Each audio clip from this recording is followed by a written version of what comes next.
Assalamualaikum warahmatullahi wabarakatuh. Selamat pagi, Bapak dan teman-teman sekalian.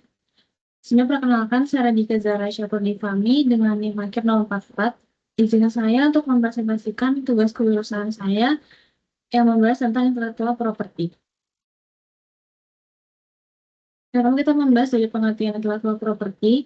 Intellectual property adalah hak kekayaan intelektual atau HKI adalah hasil karya intelektual manusia seperti penemuan, desain, proses, nama, simbol, dan karya cipta yang memiliki nilai ekonomi dan dapat dilindungi oleh hukum agar tidak digunakan atau disalin oleh pihak lain tanpa izin.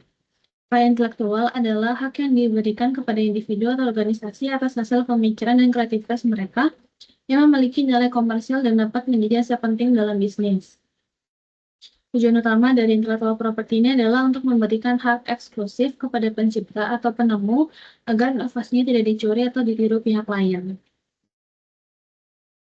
Kemudian ada beberapa jenis-jenis intellectual property, ada 4 jenis. Yang pertama ada paten. Paten melindungi penemuan dan inovasi baru, baik berupa produk, proses, atau metode yang memberikan solusi teknis terhadap suatu masalah. Paten memberi hak eksklusif bagi penemu untuk melarang pihak lain memproduksi atau menjual penemuannya tanpa izin, biasanya berlaku selama 20 tahun. Namun, biaya pengajuan dan pemeliharaannya relatif tinggi dan prosesnya memakan waktu. Kemudian yang kedua ada trade secret atau rahasia dagang, yang merupakan rahasia dagang melindungi informasi penting yang bersifat rahasia dan memberikan nilai ekonomi bagi perusahaan seperti formula, resep, daftar pelanggan, atau strategi pemasaran. Pelindungan rahasia dagang ini tidak memerlukan proses pendaftaran resmi, tetapi harus dijaga kerahasiaannya melalui langkah-langkah keamanan dan perjanjian kerahasiaan. Selama informasi tersebut tidak terungkap ke publik, pelindungannya dapat berlangsung tanpa batas waktu. Kemudian yang ketiga ada trademark. Trademark atau merek dagang menjadi simbol identitas produk atau jasa seperti nama, logo, atau desain yang membedakan satu perusahaan dari yang lain. Merek tidak hanya berfungsi sebagai penanda asal suatu barang, tetapi juga sebagai alat pemasaran yang membangun reputasi dan loyalitas konsumen. Selama digunakan secara terus-menerus dan diperbaharui, pelindungan merek pedagang dapat berlangsung selamanya. Yang keempat ada copyright. Copyright atau hak cipta memberikan perlindungan terhadap karya kreatif seperti buku, musik, seni, film, dan perangkat lunak. Perlindungan ini timbul otomatis sejak karya diciptakan dan biasanya berlaku hingga 100 tahun. Meskipun tidak melindungi ide, hak cipta melindungi bentuk ekspresi dari ide tersebut sehingga menjadi penting dalam industri kreatif dan teknologi. Kemudian ada perlindungan internasional. Hak intellectual property pada dasarnya bersifat teritorial, artinya hak perlindungan hanya berlaku di dalam batas wilayah negara tempat hak tersebut didaftarkan.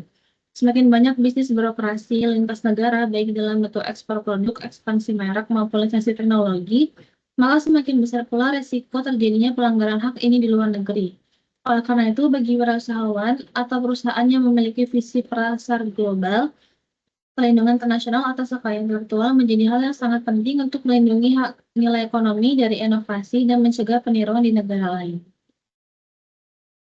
Kemudian untuk perjanjian internasional yang utama itu ada 3, dengan pengaturnya itu adalah WPO dan WTO. Di mana perlindungan HKI di tingkat global diatur oleh berbagai perjanjian internasional yang disepakati di bawah lembaga seperti World Intellectual Property Organization dan World Trade Organization.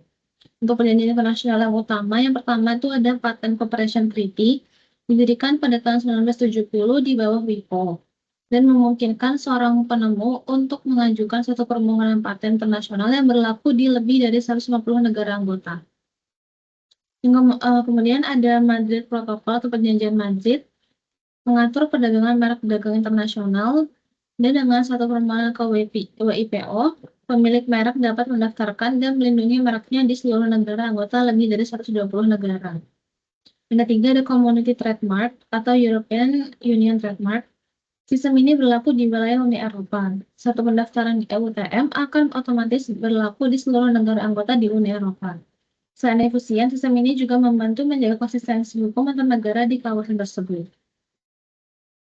Kemudian ada lisensi dan pengalihan hak. Hak intelektual properti tidak hanya berfungsi sebagai bentuk perlindungan hukum, tetapi juga dapat dimonetisasi atau menghasilkan pendapatan melalui pemberian izin, atau pengalihan kepemilikan assignment kepada pihak lain. Lisensi sendiri adalah izin yang diberikan oleh pihak HKI kepada pihak lain untuk menggunakan hak tersebut dalam jangka waktu, wilayah, dan syarat tertentu. Pemilik HKI tetap menjadi pemegang hak asli atau lisensor, sedangkan pihak penerima izin disebut lisensi. Lalu lisensi, pemilik HKI bisa mendapatkan royalti atau kompensasi finansial dari pihak lain yang menggunakan haknya tanpa kehilangan kepemilikan atas HKI itu sendiri. Kemudian ada assignment. Assignment adalah pengalihan penuh kepemilikan HKI dari pemilik asli kepada pihak lain. Setelah dilakukan pengalihan, pihak penerima menjadi pemilik baru dan berhak sepenuhnya atas penggunaan, penjualan, atau pemberian lisensi selanjutnya. Setelah assignment dilakukan, pemilik lama tidak lagi memiliki hak hukum atas apapun terhadap kekayaan intelektual tersebut. Nah, untuk lisensi sendiri ini ada beberapa jenis, ada 4 jenis. Yang pertama ada exclusive license. Hanya satu pihak yang diberi hak untuk menggunakan HKI tersebut di wilayah tertentu, bahkan pemilik HKI tidak boleh menggunakan hak itu selama perjanjian masih berlaku.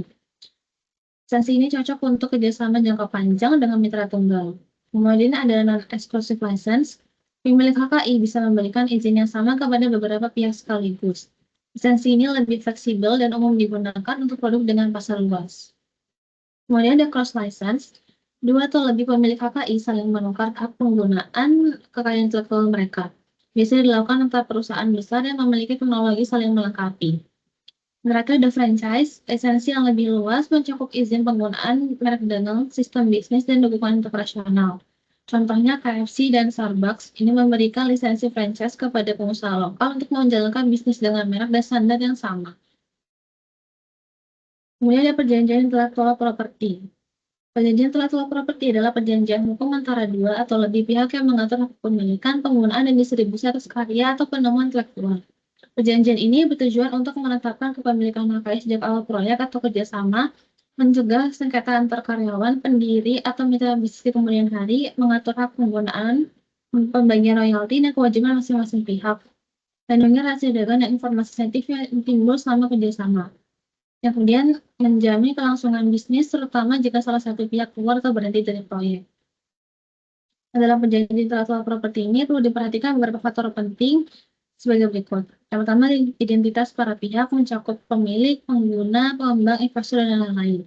Deskripsi karya atau penemuan yang menjadi objek pencarian, perjanjian, kepemilikan HKI mencakup siapa pemilik sah dari hasil simpanan tersebut, hak dan kewajiban masing-masing pihak dalam menggunakan HKI, ketentuan lisensi bila ada, termasuk pembagian royalti dan jangka waktu, perlindungan rahasia dagang, sanksi dan penyelesaian sengketa bila terjadi pelanggaran perjanjian, dan ketentuan pengakhiran perjanjian. Tanpa adanya perjanjian ini dapat menimbulkan beberapa kemungkinan seperti kepemilikan bisa diperdebatkan, hak atas keuntungan tidak jelas, reputasi dan hubungan bisnis bisa rusak, dan perusahaan bisa kehilangan hak hukum atas inovasinya. Kesimpulannya, intellectual property adalah hak yang diberikan kepada individu atau organisasi atas hasil pemikiran dan kreativitas mereka yang memiliki nilai komersial dan dapat menjadi aset penting dalam bisnis. Pada intellectual property ini perlu memperhatikan hak paten, trade secret, trademark, dan copyright agar inovasi bisnis tidak dicuri atau ditiru pihak lain. Sekian yang dapat saya sampaikan, kurang lebihnya mohon maaf. Wassalamualaikum warahmatullahi wabarakatuh. Terima kasih.